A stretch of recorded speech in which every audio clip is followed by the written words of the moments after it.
him. And Jesus said the condition of the healing is that you believe. And he said, okay, then I believe. Yeah. But at the same time of confessing his ability to believe, he says, but help my unbelief.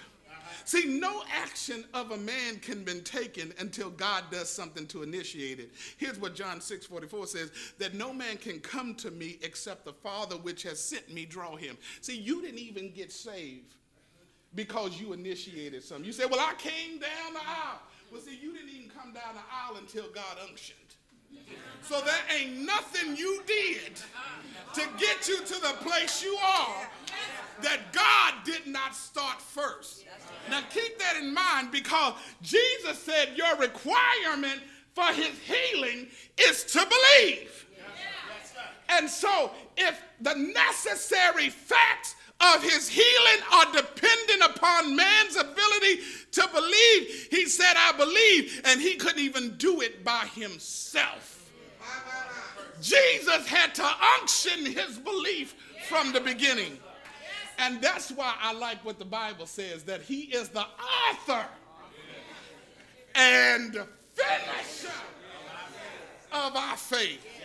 Let me tell you how I know it's the truth. You remember when Paul starts talking about how he had prayed and asked the Lord to remove that thing from him 3 times, and he was struggling with it and struggling with it and struggling with it and struggling with it.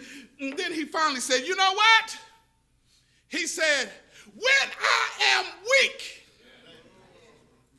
then am I strong.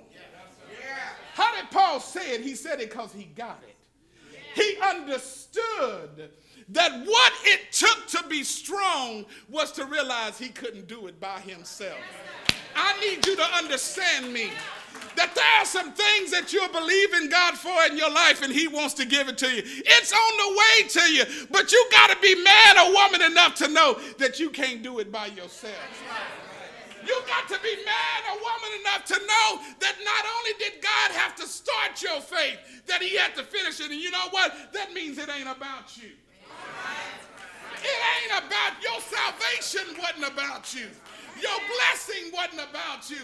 He saved you because he wanted to be with you. Not because you expressed a desire to be with him.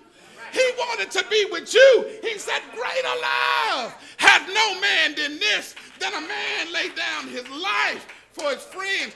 As I go to my seat, I just want to tell you this.